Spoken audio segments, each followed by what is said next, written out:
जब हम सच्चाई की लड़ाई लड़ते हैं तो हम डरते रहे। सरकार ने कंज्यूमर राइट रूल 2020 लिया, उसमें उन्होंने एक व्यवस्था ये कर दी कि सभी के घरों में स्मार्ट प्रीपेड मीटर लगे। हमने कहा तो इलीगल है, आप कैसे बिना बदलाव के कर सकते हैं? हमारे प्रदेश के ऊर्जा मंत्री चुपचाप तमाशा देख रहे हैं। यहाँ पे प्रधानमंत्री जी का क्षेत्र है, ऊर्जा मंत्री जी का क्षेत्र है, मुख्यमंत्री जी का क्षेत्र है। जब ये चुनाव में जाएंगे तो क्या जवाब देंगे कि मैं अपने क्षेत्र को ही अडानी, अंबानी और टाटा बिरला को दे दिया हूँ। संजय हंस एक आईएएस हुआ करते थे बिहार में, वो प्रमुख सचिव ऊर्जा और अध्यक्ष थे, और उन्होंने एक मीटर कंपनी से मर्सिडीज बेंच गिफ्ट में दे लिया। जब ईडी और सीबीआई ने जांच किया, जेल गए।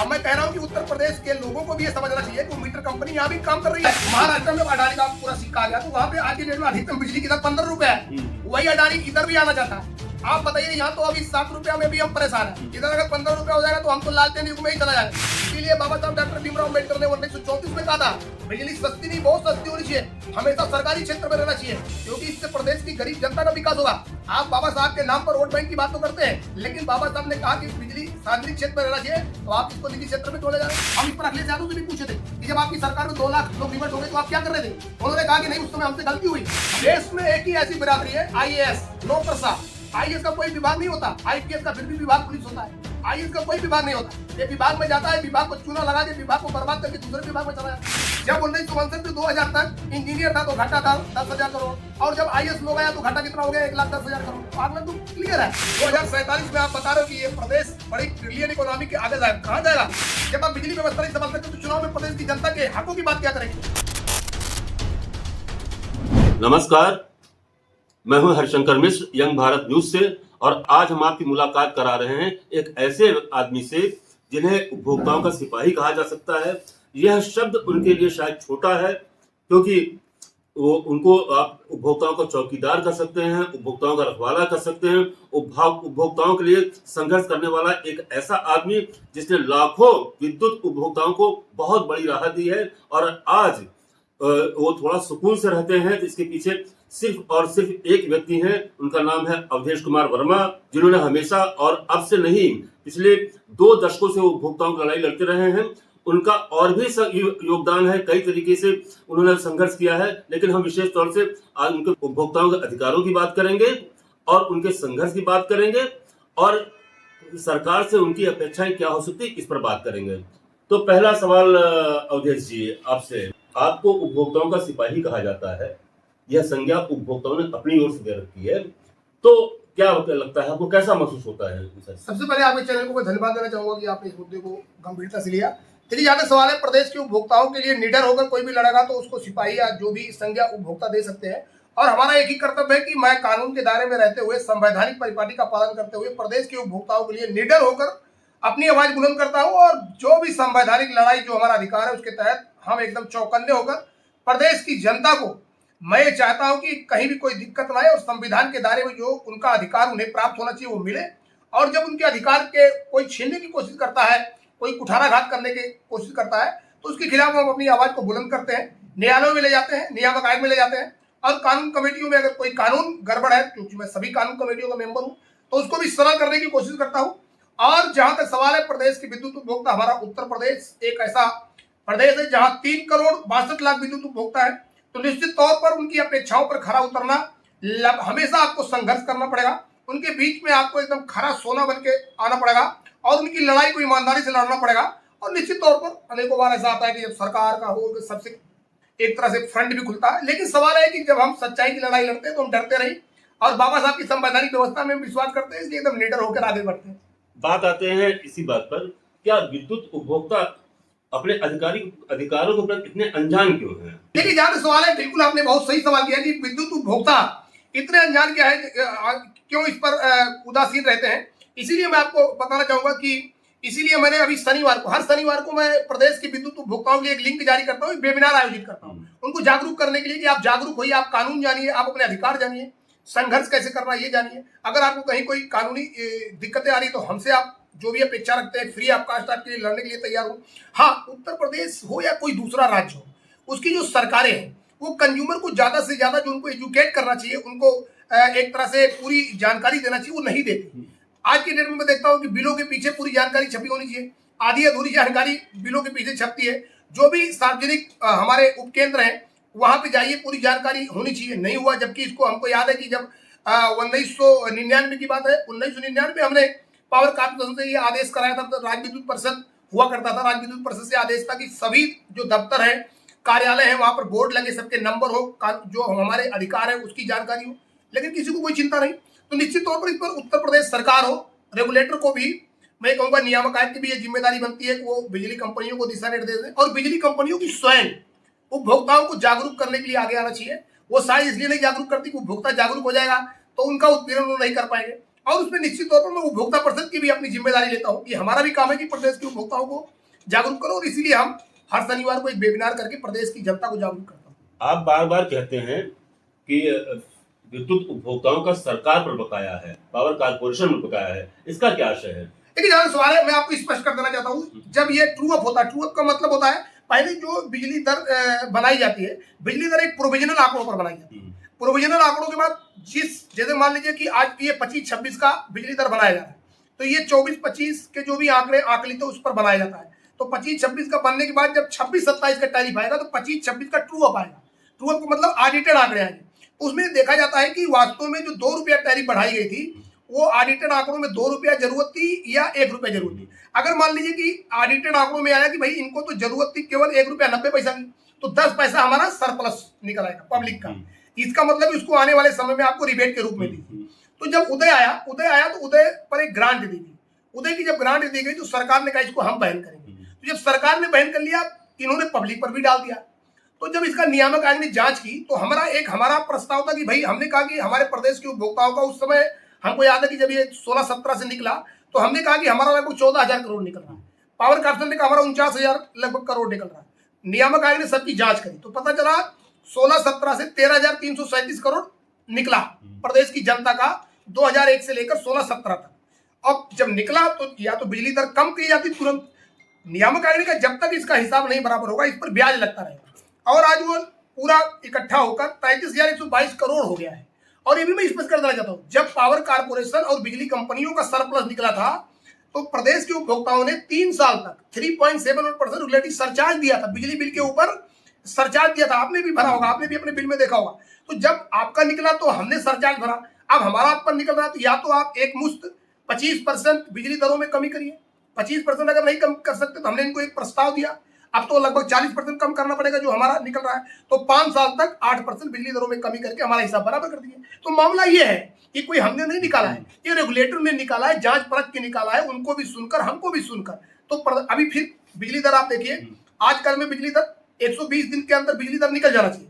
165 दिन हो गया, उत्तर प्रदेश में बिजली दर नहीं घोषित हो रही। पावर कॉर्पोरेशन दबाव बनाया हुआ है कि दीपावली बाद बिजली दरों में बढ़ोतरी कराई जाए। आज ही हमने कहा कि ये नहीं होने पाएगा। अगर आप चाहते हैं षड्यंत्र करते हैं तो ये षड्यंत्र हम नहीं लागू होने देंगे। इसकी भी लड़ाई आर पार की लड़ेंगे, प्रदेश की जनता पर कोई भार नहीं आने। एक और चीज का सवाल, अभी लेटेस्ट मुद्दा स्मार्ट मीटर का है, ये कौन सा खेल चल रहा है और किस तरह से चल रहा है? देखिए, यहाँ सवाल है, मैं स्पष्ट कर देना चाहता हूँ प्रदेश की जनता को आपके चैनल के माध्यम से। हमारा विद्युत अधिनियम 2003 जो लोकसभा से पारित कानून है, राष्ट्रीय कानून, उसकी धारा 47(5) में लिखा है कि कोई भी विद्युत उपभोक्ता पोस्ट पेड या प्रीपेड का विकल्प ले सकता है। इसी बीच 2000 में सरकार ने कंज्यूमर राइट रूल 2020 ले आए। उसमें उन्होंने एक व्यवस्था ये कर दी कि सभी के घरों में स्मार्ट प्रीपेड मीटर लगेगा। सभी को पता है, देश को पता है कि रूल जो होता है वो एक्ट के अकॉर्डिंग बनता है, रूल कभी एक्ट को सुपरसीड नहीं करेगा। तो रूल की बात को लेकर पावर कॉर्पोरेशन सबके यहाँ स्मार्ट प्रीपेड की लगाने की बात कर रहा है। हमारा कहना है कि जो हमारा देश का जो राष्ट्रीय कानून है वो हमें इजाजत देता है पोस्ट पेड या प्रीपेड की, तो हम उसके आधार पर काम करेंगे। कर्नाटका में देखिए, अभी कई राज्यों ने उन्होंने कहा नहीं मैंडेटरी नहीं कर सकते, ये पब्लिक का ऑप्शन है, चाहे वो पोस्ट पेड लगाए चाहे प्रीपेड लगाए। अब इसी बीच जब ये मामला चल ही रहा था तो पावर कॉर्पोरेशन ने एक नया ऑर्डर जारी कर दिया कि सभी कंज्यूमर जो है उनको जो नया कनेक्शन दिया जाएगा वो प्रीपेड ही दिया जाएगा। हमने कहा तो इनलीगल है, आप कैसे बिना बदलाव के कर सकते हैं। और इन्होंने असंवैधानिक तरीके से उसकी दरें भी 6,016 रख दी। हम रेगुलेटर के पास गए, हमने कहा पावर कॉर्पोरेशन को कानून का ज्ञान नहीं, ये गलत कर रहा है। रेगुलेटर ने भी कह दिया कि नियामक आयोग के आदेशों का अवहेलना किया, क्यों ना इन पर 142 की कार्रवाई की जाए, 1 लाख की पेनाल्टी लगाई जाए। अब पावर कॉर्पोरेशन फड़फड़ा रहा है, जब फड़फड़ा रहा है तो उसपे दुर्भाग्य की बात है कि हमारे प्रदेश के ऊर्जा मंत्री चुपचाप तमाशा देख रहे हैं। वो ये भूल गए हैं कि अभी तो एमएलसी बने हो, जब कभी विधानसभा में जाओगे तो प्रदेश की जनता जब फड़फड़ाएगी तो जो ये वोट बैंक है चला जाएगा और आप तो अपना सीट ले जाओगे। भारतीय जनता पार्टी को भी ये नहीं बोलना चाहिए कि उन्होंने जब घोषणा पत्र निकाला उसमें कहा था कि गरीब जनता को 3 रुपए में बिजली मिलेगी, अब की उसकी बढ़ोतरी की बात हो रही। तो भारतीय जनता पार्टी क्या समझती है? आपने निजीकरण की बात करी, आपने अपने घोषणा पत्र में निजीकरण लाए थे? नहीं लाए थे ना, तो नहीं लाए थे तो क्यों निजीकरण की बात कर रहे हैं? तो ये सरकारों को समझना चाहिए कि प्रदेश की जनता जो है सरकार में आपको बैठाती है, 1 मिनट में 5 साल बाद सरकार से नीचे कर देती है। तो ये बात नहीं भूलना चाहिए। और सरकार, हाँ, हमें प्रदेश के मुख्यमंत्री जी पर भरोसा है। हमें पता है कि प्रदेश के माननीय मुख्यमंत्री जी देश के पहले ऐसे मुख्यमंत्री हैं कि उत्तर प्रदेश में 5 साल से बिजली दर नहीं बढ़ी। निश्चित तौर पर उसमें उपभोक्ता परिषद का संघर्ष रहा, लेकिन मुख्यमंत्री जी का भी आभार व्यक्त करूंगा। यहाँ पे अडानी का कोयला नहीं है, मुख्यमंत्री जी का आभार व्यक्त करूंगा। यहाँ अडानी का स्मार्ट मीटर नहीं है, मुख्यमंत्री जी का आभार व्यक्त करूंगा। और अगर बिजली कनेक्शन की दरों में भी बढ़ोतरी हुई है, इसमें ऊर्जा मंत्री और पावर कॉर्पोरेशन की मिली भगत है। जिस दिन मुख्यमंत्री जी को यह पता चलेगा कि प्रदेश की जनता को लाल टेन में ले जाने की साजिश की जा रही है, मुख्यमंत्री जी हस्तक्षेप करेंगे। और आज हमने मुख्यमंत्री जी से मांग की है कि मुख्यमंत्री जी प्रदेश के ऊर्जा सेक्टर को लाल टेन में ले जा रहे हैं, आप हस्तक्षेप करिए, प्रदेश की जनता के साथ न्याय करिए। ये निजीकरण का मामला भी चल रहा है, बहुत ही ज्यादा चर्चा में रहा है। और जहां तक मुझे याद आता है, आगरा में निजीकरण हो भी चुका है, शायद टोरंटो को दिया गया है। बिल्कुल। तो मैं ये जानना चाहता हूँ, निजीकरण का उद्देश्य क्या है और जनता को इससे लाभ होगा या नहीं होगा, या क्या है इसको? देखिए, आपने सवाल एकदम बहुत सही किया। जब मायावती के जमाने में जब टोरेंट का हुआ तो हमने उसकी लड़ाई लड़ी, और लड़ाई लड़ने के बाद मैंने नियामक आयोग में एक याचिका लगाई। नियामक आयोग ने एक ऑर्डर जारी किया। ऑर्डर में जारी किया था कि भविष्य में अब कभी भी जब निजीकरण की बात आएगी तो सबसे पहले नियामक आयोग को बताना होगा कि प्रदेश की जनता का इसमें क्या लाभ है और क्या नुकसान है। इन्होंने कभी भी नहीं बताया। अब इन्होंने 42,000 पदों के निजीकरण की बात कर रहे हैं। और कहां की बात कर रहे हैं? जहां पे प्रधानमंत्री जी का क्षेत्र है, ऊर्जा मंत्री जी का क्षेत्र है, मुख्यमंत्री जी का क्षेत्र है। जब ये चुनाव में जाएंगे तो क्या जवाब देंगे कि मैं अपने क्षेत्र को ही अडानी, अंबानी और टाटा बिरला को दे दिया हूं। जब आप बिजली व्यवस्था नहीं संभाल सकते तो चुनाव में प्रदेश की जनता के हकों की बात क्या करेंगे? तो सवाल यह है कि जो निजीकरण की व्यवस्था इन्होंने गलत तरीके से ले ली। 1 लाख का असेट है दोनों बिजली कंपनियों में। इन्होंने जो रिजर्व बिड प्राइस 6500 करोड़ रखी, उसमें बड़े पैमाने पर घोटाले की साजिश की गई। यह उपभोक्ता परिषद की लड़ाई का नतीजा है कि नियामक आयोग में हमने आधा दर्जन से ज्यादा आपत्तियां और याचिकाएं लगाई। अंततः विद्युत नियामक आयोग ने जब इनके प्रस्ताव को देखा, परीक्षण किया, उसमें दर्जनों वैधानिक और संवैधानिक कमियां निकली और उन्होंने सरकार को लौटाया। जून से आज तक सरकार उसका जवाब नहीं दे पाई, इसीलिए आज के डेट में निजीकरण नहीं हो पा रहा। तो इसके लिए सरकार को यह सोचना चाहिए कि पावर कारपोरेशन में कौन लोग बैठे हैं जो अडानी, अंबानी और टाटा बिरला के इशारे पर काम कर रहे हैं। हमने बार बार मैं कहता हूं, किसी को बोलना नहीं चाहिए। स्मार्ट प्रीपेड को तेजी से लगाने के लिए संजीव हंस एक IAS हुआ करते थे बिहार में, वो प्रमुख सचिव ऊर्जा और अध्यक्ष थे, और उन्होंने एक मीटर कंपनी से मर्सिडीज बेंच गिफ्ट में ले लिया। जब ईडी और सीबीआई ने जांच किया, जेल गए। अब मैं कह रहा हूं कि उत्तर प्रदेश के लोगों को भी यह समझना चाहिए कि वो मीटर कंपनी यहां भी काम कर रही है। इसीलिए बार बार आप सीबीआई जांच की बात कर रहे हैं। इसीलिए मैं बार बार सीबीआई जांच की मांग कर रहा हूं कि यहां भी बड़े पैमाने पर, क्योंकि जो मीटर कंपनी बिहार में मर्सिडीज बेंच दी थी, वही मीटर कंपनी उत्तर प्रदेश में भी काम कर रही है। तो ये मैं कैसे नहीं मान सकता हूं कि उत्तर प्रदेश में वो मीटर कंपनी आके रसगुल्ला खिलाएगी और बिहार में जलेबी खिलाएगी। उधर अगर रसगुल्ला खिलाया तो इधर भी रसगुल्ला खिला रहा होगा। तो ये जांच में पता चलेगा। और ये भी मैं बताना चाहता हूं, उत्तर प्रदेश में 18,885 करोड़ का स्मार्ट प्रीपेड का प्रोजेक्ट केंद्र सरकार ने अनुमोदित किया। इन्होंने 27,342 करोड़ में टेंडर अवार्ड कर दिया। 8500 करोड़ कहां से आएगा? इसीलिए ये इलीगल तरीके से प्रदेश की जनता पर स्मार्ट प्रीपेड मीटर थोप कर और अनिवार्य करके नए कनेक्शन पर बड़े पैमाने पर वसूली कर रहे हैं। राजस्थान में वही मीटर की कास्ट 2500 है, आप 6,060 की बात करते हैं। आपकी खुद मीटर कंपनियों ने उसको 2500 और 2300 में खरीदा। तो सब मिला के घोटाले घपले करके प्रदेश को आप 2047 में आप बता रहे हो कि ये प्रदेश बड़ी ट्रिलियन इकोनॉमी के आगे जाएगा। कहां जाएगा? ये भ्रष्टाचार के सीमा में आप लेते जा रहे हैं। इस पर विराम लगना चाहिए।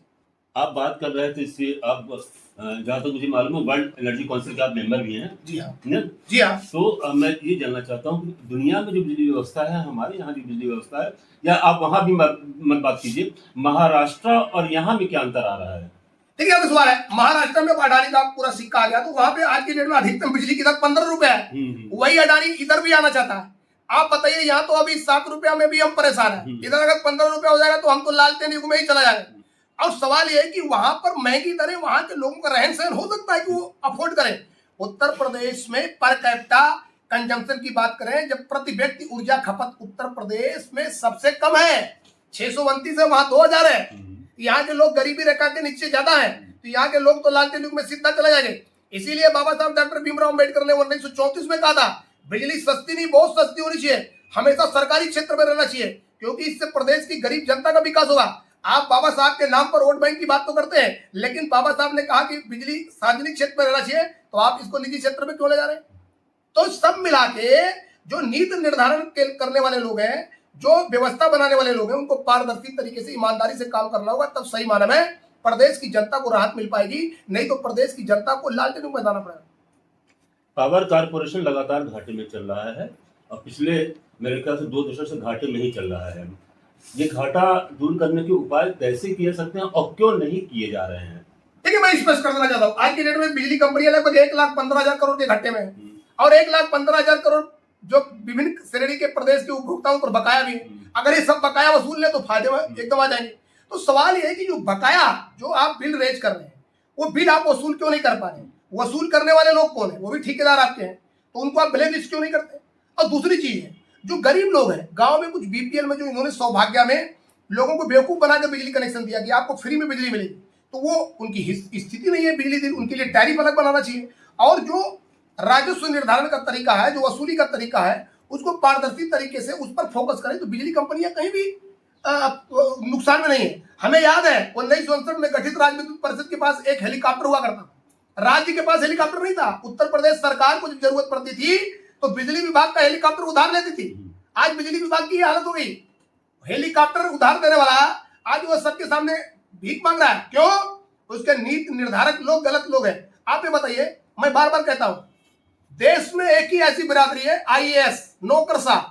आईएएस का कोई विभाग नहीं होता, आईपीएस का फिर भी विभाग पुलिस होता है, आईएएस का कोई विभाग नहीं होता। ये विभाग में जाता है, विभाग को चूना लगा के विभाग को बर्बाद करके दूसरे विभाग में चला जाता है।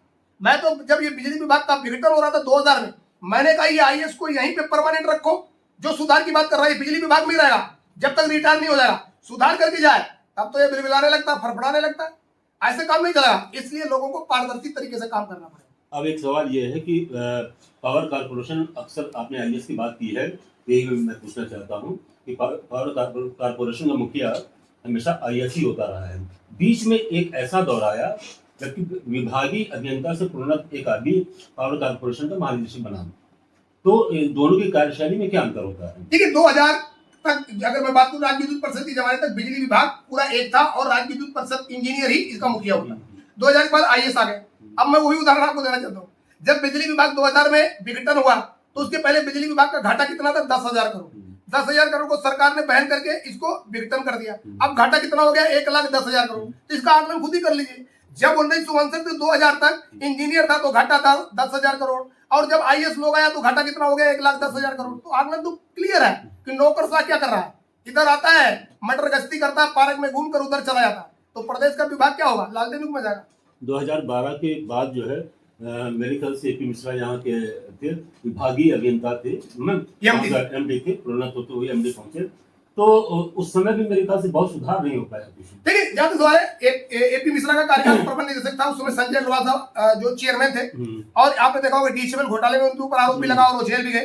लेकिन डीएचएफएल घोटाले में नौकरशाह भी जाने वाले थे जेल, दोनों को जेल जाना चाहिए था। अगर गलती कोई भी करेगा तो उसे जेल जाना चाहिए, वो हम हो या आप हो या कोई भी हो। लेकिन सवाल है कि वहां तो नौकरशाहों की लॉबिंग काम करी, उनको भी जेल जाना चाहिए था, इंजीनियर को भी जेल जाना चाहिए था। हमारा कहना है कि भ्रष्टाचार इंजीनियर करे या आईएएस करे, सबके लिए एक ही सजा होना चाहिए। अगर जेल जाए तो दोनों जेल जाए।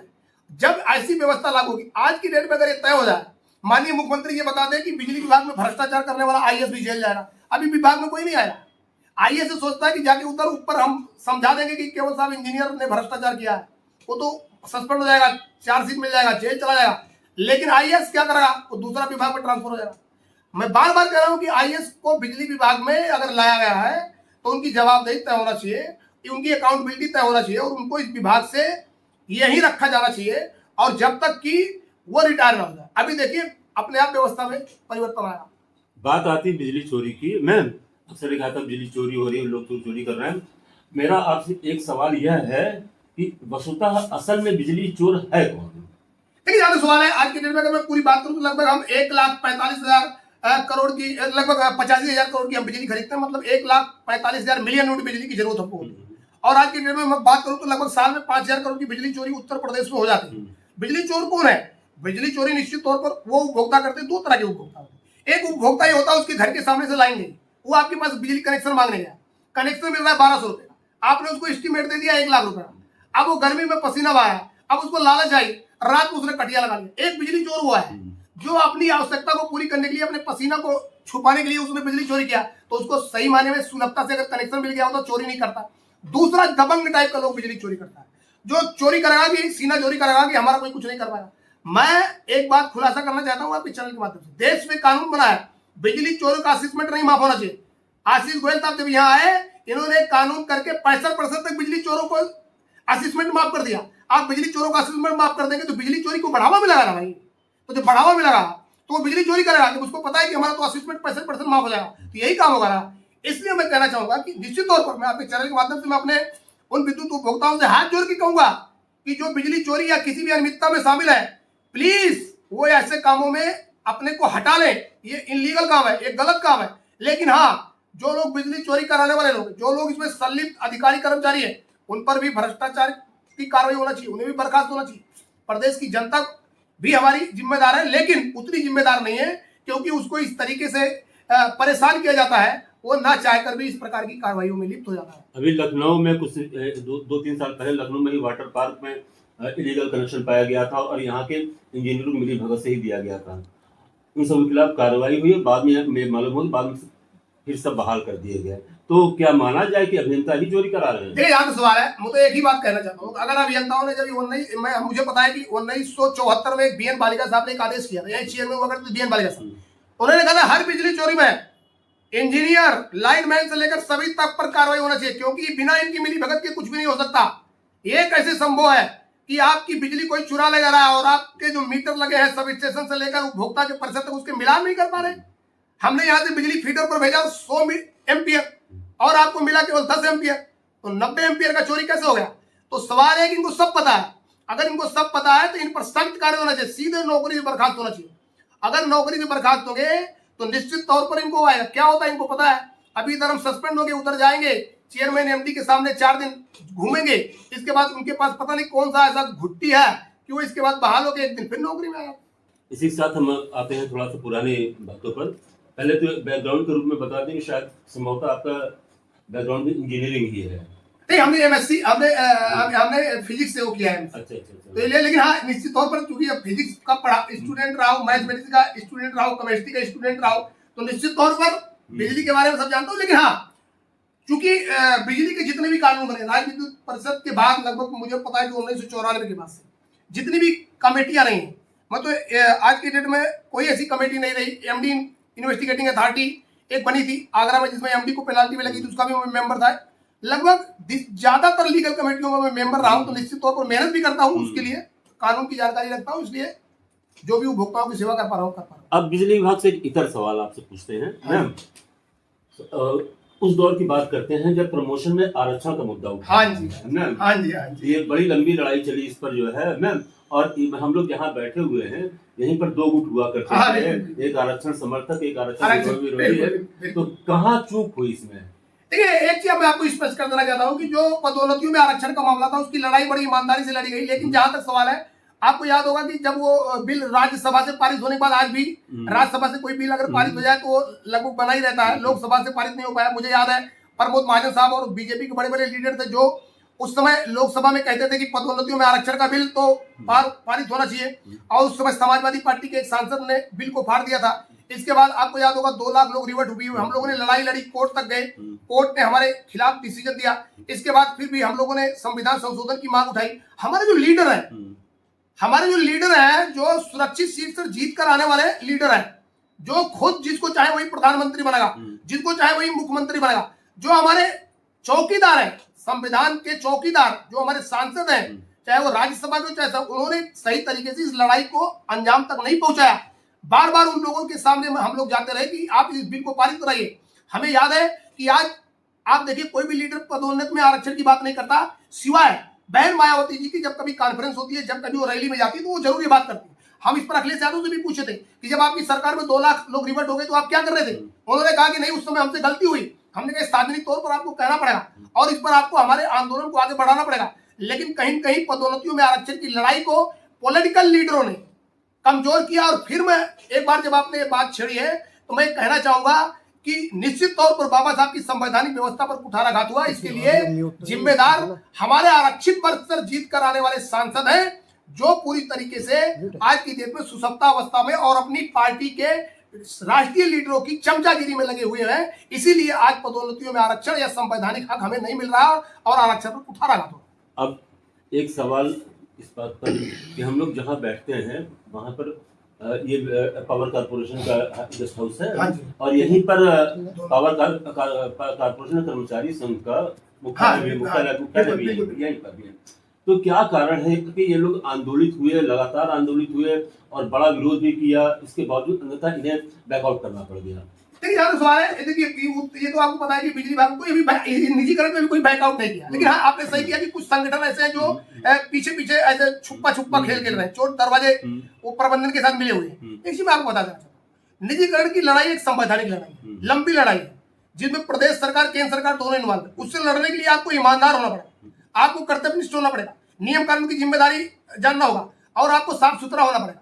मैं आपके चैनल के माध्यम से एक चीज मैं कहना चाहूंगा, थोड़ा लोगों को सकता खराब लग जाए, मैं बार बार अपने लीडरों को कहता हूं, जो लोग आगे बढ़ते हैं उनको कहता हूं कि भाई देखो, अगर पैजामे का नारा ढीला हो तो हाथ उठा के ताली नहीं बजाई जाती। सबसे पहले इस बात को समझ लेना, फिर आंदोलन में कूदना, और अगर ऐसा आपकी मजबूती है और आंदोलन में कूदोगे तब आंदोलन में जीत होगी। और मैं आपको बताना चाहूंगा, आपका तो बहुत अनुभव रहा है आरक्षण से लेकर, सभी आपने हमारे संघर्ष को देखा होगा कि जब 6 बजे हमें लखनऊ में रैली के लिए कहा जाता था तो हम 50,000 लोगों की भीड़ लेकर सड़क पर उतर जाते थे। तो वो दिन आज भी मुझे याद है, और आज भी मैं इस आंदोलन को मैं बता रहा हूँ, इस आंदोलन को सब लोग अब की एकजुट है। पहली बार ऐसा है कि निजीकरण के मुद्दे पर आरक्षण समर्थक और आरक्षण विरोधी सभी लोग एक साथ है, और आने वाले समय में हमें पूरा विश्वास है कि इस लड़ाई को वैसे तो हम जीत ही गए। नवंबर से निजीकरण की बात शुरू होकर अब नवंबर आने वाला है, उपभोक्ता परिषद ने इनको एक कदम नहीं बढ़ाया। इसी गेस्ट हाउस के बगल में मेरा भी ऑफिस है और थोड़ा दूर भी है, लेकिन मैंने अक्सर देखा है जब आप बाहर निकलते हैं तो आपके आसपास जो है दर्जनों कुत्तों की फौज इकट्ठी हो जाती है। आखिर क्या कारण है, क्या प्रेम है आपको उनसे? देखिए यहाँ द्वारा जो बेजुबान जानवर है, मैं आपको बताना चाहता हूँ कि मैं सुबह से लेकर शाम तक मैं सभी जो लगभग 70-80 ऐसे बेजुबान हमारे स्ट्रीट डॉग हैं, जिनको मैं बिना खिलाए मैं खुद खाना नहीं खाता। मेरा ये सुबह का दायित्व है कि 4:30 बजे जब मैं निकलता हूँ, दौड़ लगा के आता हूँ, तो सबसे पहले मैं कहता हूँ कि जो हमारे बेजुबान जानवर है पहले उनको भोजन मिल जाए, इसके बाद मैं खाना खाता हूँ। और उनसे बहुत प्रेम है, इतना प्रेम है कि अगर उनको कहीं उनका पैर टूट जाए, उनको कहीं उनको कोई कष्ट हो तो उनको मैं दवा भी करता हूँ, मैं खुद ही उनका पट्टी भी कर देता हूँ। लेकिन ये इतना जरूर है कि उससे हम कभी कभी ये हाथ होते हैं कि चूंकि स्ट्रीट डॉग है, जब सुबह में आता हूँ कभी किसी को चोट लग गई है, कोई बीमार हो गया है, और ऐसा नहीं अगर उसमें से किसी कभी कभी एक्सीडेंट में उनकी डेथ भी हो जाती है, तो उनको मैं पूरी तरीके से सम्मान के साथ उनका मैं पूरा वो करता हूँ। आपके कार्यालय में भी एक सो रही है ये?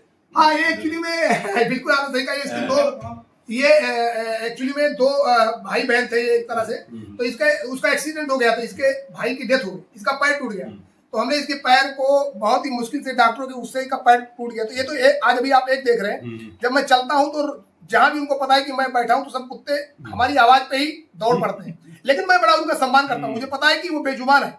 कई बार लोग समझते हैं कि बेजुबान गलत होते हैं, वो गलत इसलिए होते हैं कि बेजुबान है, वो अपनी बात को समझा नहीं सकते। अगर शायद वो बोल सकते होते तो जो उनकी गलती हम निकालते हैं तो शायद वो अपनी गलती को जस्टिफाई कर लेते। इसलिए मैं आपके चैनल के माध्यम से सभी से अपेक्षा करूंगा कि बेजुबान गलत इसलिए है क्योंकि वो अपनी बात को आपके सामने स्पष्ट नहीं कर पा रहे हैं, अपना स्पष्टीकरण नहीं दे पा रहे हैं। जिस गलती के लिए आप उनको सजा देने की बात कर रहे हैं, अगर उसको वो स्पष्टीकरण कर देते तो शायद उनको आप गलत ना कहते। इसलिए बेजुबानों के प्रति आप अपना स्नेह रखिए, और जरूर कहीं भी अगर वो मिल जाए उनको आप खिलाइए, और निश्चित तौर पर उनको भी दर्द होता है, उनका भी एक परिवार है, गाड़ी धीरे चलाइए।